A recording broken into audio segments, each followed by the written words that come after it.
क्या आपको पता है कि इंडिया में 300 दिन से ज्यादा धूप पड़ती है। ये धूप भले ही हमें पसंद ना हो, पर यही धूप इंडिया को अगला सुपर पावर बना सकती है। हाल ही में हमारे प्राइम मिनिस्टर नरेंद्र मोदी ने कहा कि सोलर एनर्जी एक प्योर, श्योर और सिक्योर एनर्जी है। क्योंकि सौर ऊर्जा श्योर है, प्योर है और सिक्योर है। और यही वजह है कि उन्होंने रिसेंटली पीएम सूर्योदय योजना भी लागू किया है, जहां वो 1 करोड़ घरों के अंदर रूफटॉप सोलर पैनल लगवाएंगे। इस वीडियो को मैंने 4 चैप्टर्स में बांटा है। सबसे पहले हम सोलर सेक्टर का फंडामेंटल एनालिसिस करेंगे। उसके बाद हम देखेंगे कि सेक्टर का फ्यूचर में ग्रोथ अपॉर्चुनिटीज कैसा है। उसके बाद हम जानेंगे कि इंडिया के पास कौन सा कॉम्पिटिटिव एडवांटेज है जो दुनिया में किसी कंट्री के पास नहीं है। और आखिर में हम देखेंगे इसके टॉप 3 स्टॉक्स। मैं आज पहले ही प्रेडिक्ट कर देता हूं कि आज का वीडियो जो भी पूरा देखेगा उसे बहुत बुरा लगने वाला है। उसे ऐसा लगेगा कि मैं आज तक स्टॉक मार्केट को जो समझता था वो तो वैसा बिल्कुल नहीं है। बट ट्रस्ट मी, आज की वीडियो में आपके सारे डाउट्स क्लियर हो जाएंगे और मैं कोशिश करूंगा कि आप इस वीडियो में एक भी सेकंड बोर ना हो। देखिए, स्टॉक मार्केट में कुछ ही ऐसे सेक्टर्स हैं जो 10% से ज्यादा CAGR में ग्रो कर पाते हैं, जैसे AI, सेमीकंडक्टर्स और ग्रीन हाइड्रोजन जैसे न्यू एज सेक्टर्स। जितने भी पुराने सेक्टर्स हैं जैसे सीमेंट हो गया, क्रूड ऑयल हो गया या IT, ये कभी भी 6-7% से ज्यादा ग्रो नहीं कर पाते।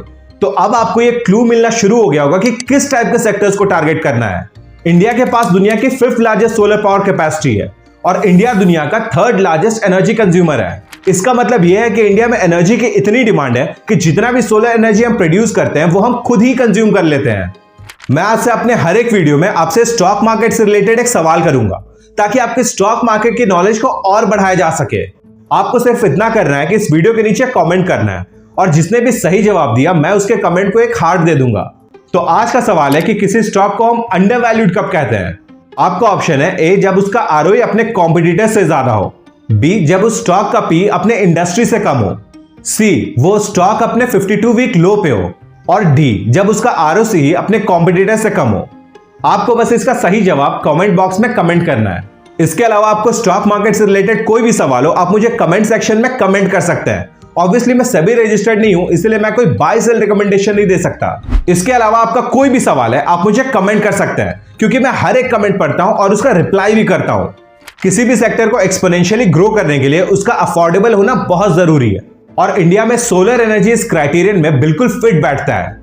इकोनॉमिक टाइम्स की इस रिपोर्ट के अकॉर्डिंग 2010 से लेकर अब तक सोलर एनर्जी का इंस्टॉलेशन कॉस्ट 85% तक कम हुआ है और कंपनीज का प्लान है कि इस कॉस्ट को और भी कम किया जाए। इंडिया ने राजस्थान में दुनिया का सबसे बड़ा सोलर पार्क खोला है जिसका नाम है भाडला सोलर पार्क। 14,000 एकड़ में फैला यह पार्क 2.25 गीगावाट की बिजली प्रोड्यूस करता है और इस पार्क को बनाने में लगभग $1.3 बिलियन का इन्वेस्टमेंट हुआ है। आईरीडा की इस रिपोर्ट के अकॉर्डिंग इंडिया के पास 5,000 trillion kilowatt solar power produce करने की कैपेसिटी है। इंडिया के पास सबसे पहला कॉम्पिटिटिव एडवांटेज है इसका क्लाइमेट। मैंने आपको पहले ही बताया था कि इंडिया में 300 दिन से ज्यादा धूप पड़ती है और ऐसा लैंड टू सनलाइट रेशियो पूरी दुनिया में किसी कंट्री के पास नहीं है। कोई कंट्री जितना भी पैसा खर्च कर ले वो ऐसा क्लाइमेट कभी नहीं ला पाएगी। उसके अलावा इंडिया के पास दूसरा सबसे बड़ा कॉम्पिटिटिव एडवांटेज है उसका डिप्लोमेटिक रिलेशन। इंडिया का स्ट्रॉन्ग डिप्लोमेटिक रिलेशन एक सबसे बड़ा रीजन है जिसके वजह से उसे एक्सपोर्ट में कभी कोई प्रॉब्लम नहीं आता। और रशिया यूक्रेन वॉर के बाद इंडिया वैसे ही यूरोपियन कंट्रीज का लाडला बन गया है, क्योंकि अब उन्हें अपने एनर्जी को इंपोर्ट करने के लिए रशिया के अलावा किसी दूसरे कंट्री की तलाश है। अब आते हैं इस वीडियो के सबसे इंपॉर्टेंट सेक्शन में, टॉप 3 स्टॉक्स। लेकिन उससे पहले एक बात समझ लीजिए, मैंने ये जितने भी स्टॉक्स बताए ये मेरी अपनी रिसर्च है, ये किसी भी तरीके की कोई रिकमेंडेशन नहीं है। तो किसी भी स्टॉक में इन्वेस्ट करने से पहले अपने फाइनेंशियल एडवाइजर की सलाह जरूर लें। सबसे पहला स्टॉक है KPI ग्रीन एनर्जी लिमिटेड। ये कंपनी इंडिपेंडेंट पावर प्रोड्यूसर भी है और इसके अलावा ये EPC सर्विसेज भी देती है। ये कंपनी सोलरिज्म ब्रांड के अंडर में बिजली प्रोड्यूस करती है। तो अगर आपको पावर खरीदना है तो आप इस कंपनी से डायरेक्टली खरीद सकते हैं। तो इसे हम कहते हैं इंडिपेंडेंट पावर प्रोड्यूसर या IPP। लेकिन अगर आपको खुद के लिए सोलर प्लांट बनवाना है तो ये कंपनी आपको वो भी बना के देगी। ये कंपनी इस प्लांट को डिजाइन खुद ही करेगी, इसमें लगने वाले मटेरियल्स भी खुद ही खरीदेगी और इसके कंस्ट्रक्शन भी खुद ही करेगी। और इसी को हम कहते हैं EPC यानी कि engineering, procurement and construction. Recently इस कंपनी ने QIP के जरिए 300 करोड़ रेस किया था और इसका सबसे स्ट्रॉन्ग पॉइंट है इसका ऑर्डर बुक जो है 2,600 करोड़ का। अगर हम इसके क्लाइंट लिस्ट को देखें तो इसमें मेघमानी organics, Cadila health, Colortex और ऑरिसिल जैसे बड़े बड़े नाम शामिल है। ये कंपनी रेगुलर कैपिटल एक्सपेंडिचर कर रही है ताकि ये अपने आईपीपी कैपेसिटीज को और बढ़ा सके और इसके लिए कंपनी ने 26 मेगावाट का एक हाइब्रिड कैपेसिटी भी डेवलप किया है। इस कंपनी का फाइनेंस बहुत ही स्ट्रांग है। अगर हम इसके डेटर डेज को देखें तो ये लगातार कम हो रहा है। इसके अलावा इसका कैश कन्वर्जन साइकिल और वर्किंग कैपिटल डेज भी तेजी से कम हो रहा है।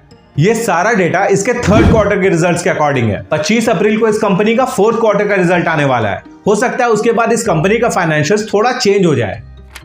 इस स्टॉक का पी है 80 का और इसके इंडस्ट्री का पी है 148 का। इसका मतलब यह है कि यह कंपनी अभी भी अंडर वैल्यूड है।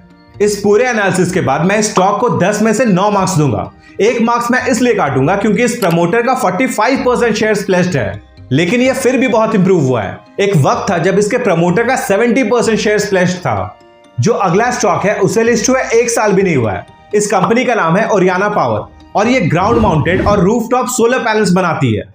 अगर हम इसके क्लाइंट लिस्ट को देखें तो इसमें hero, J K Lakshmi cement, Hindustan petroleum, Mrs Bectors और इसके अलावा कई बड़े बड़े नाम शामिल है। इस कंपनी को इस लिस्ट में इंक्लूड करने का सबसे बड़ा रीजन है इसका ईपीएस ग्रोथ। पिछले 3 सालों में इस कंपनी का ईपीएस बहुत ही तेजी से ग्रो हुआ है। इसके 3 साल का सेल्स ग्रोथ है 86% का।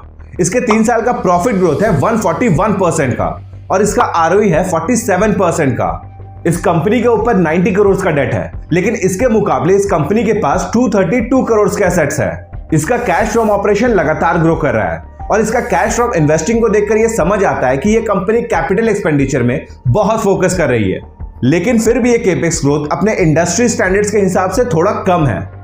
इसका डेटर डेज और कैश कन्वर्जन साइकिल तो इंप्रूव हो रहा है, लेकिन इसका वर्किंग कैपिटल डेज काफी बढ़ रहा है, जो कि एक बड़ा कंसर्न है। इस स्टॉक का पी है 230 का और इसके इंडस्ट्री का पी है 148 का। इसका मतलब यह है कि यह स्टॉक अभी ओवर वैल्यूड है। इस पूरे एनालिसिस के बाद मैं इस कंपनी को 10 में से 8 मार्क्स दूंगा। 1 मार्क्स मैं इसलिए काटूंगा क्योंकि इस कंपनी को अपने वर्किंग कैपिटल डेज में थोड़ा ध्यान देने की जरूरत है और दूसरा पॉइंट इसलिए कटेगा क्योंकि इस कंपनी को अपने कैपिटल एक्सपेंडिचर को और थोड़ा स्पीड अप करने की जरूरत है। अगला स्टॉक है स्मार्ट मीटर सेक्टर का। अगर आपका 16 यूनिट एक्स्ट्रा बिजली प्रोड्यूस करता है तो वो एक्स्ट्रा बिजली आपसे गवर्नमेंट खरीद लेगी और यहां यूज आता है स्मार्ट मीटर का। स्मार्ट मीटर मेजर करता है कि आपने कितना इलेक्ट्रिसिटी एक्स्ट्रा प्रोड्यूस किया है और उस 1 यूनिट का आज क्या रेट चल रहा है, ताकि आप जब गवर्नमेंट को वो सेल करें तो आपको पता चले कि आपको कितना पैसा मिलने वाला है। इस कंपनी का नाम है श्नाइडर इलेक्ट्रिक और ये कंपनी ट्रांसफार्मर, स्विच गियर और स्मार्ट मीटर जैसे प्रोडक्ट्स बनाती है। इस कंपनी के पास कोलकाता, वडोदरा और चेन्नई में 4 मैन्युफैक्चरिंग यूनिट्स है। इस कंपनी का क्लाइंट लिस्ट बहुत ही स्ट्रांग है, जिसमें Tata projects, UltraTech, Bharat electronics और इंडियन ऑयल जैसे बड़े बड़े नाम शामिल है। रिसर्च के दौरान मुझे पता चला कि यह कंपनी अपने कोलकाता वाले प्लांट की कैपेसिटी और बढ़ा रही है और इस बढ़े हुए कैपेसिटी से जितने भी प्रोडक्ट्स निकलेंगे वो उसे एक्सपोर्ट करेगी। देखिए, एक कंपनी के पास कॉस्टिंग कम किए बिना अपने प्रॉफिट्स बढ़ाने के सिर्फ 2 तरीके हैं। पहला ये कि वो कंपनी उस सेक्टर के हाई ग्रेड आइटम्स बनाए, वो आइटम्स जो बहुत महंगे बिकते हो, और दूसरा कि वो अपने एक्सपोर्ट को ज्यादा से ज्यादा बढ़ाए। देखिए, एक्सपोर्ट का फायदा ये होता है कि आपका प्रोडक्शन कॉस्ट रुपीस में है, लेकिन आपका सेल्स डॉलर्स में होता है। तो अगर आपको खर्चा रुपीस में हो रहा है और आपको उसके दाम डॉलर्स में मिल रहा है तो ऑब्वियसली आपका प्रॉफिट बढ़ेगा। वैसे तो इस कंपनी के 3 साल का सेल्स ग्रोथ सिर्फ 9% का है, लेकिन इसका सबसे बड़ा रीजन है पूरी दुनिया में हो रहे सेमीकंडक्टर चिप शॉर्टेज। लेकिन इंडस्ट्री एक्सपर्ट्स का कहना है कि अब ये चिप शॉर्टेज बहुत ही जल्दी खत्म होने वाला है। इसके 3 साल का प्रॉफिट ग्रोथ है 76% का और इसका आरओई है 1195% का। और यही रीजन है कि एफआईआई और डीआईआई ने पिछले 3 क्वार्टर में इसमें अपनी शेयर होल्डिंग्स बढ़ाई है।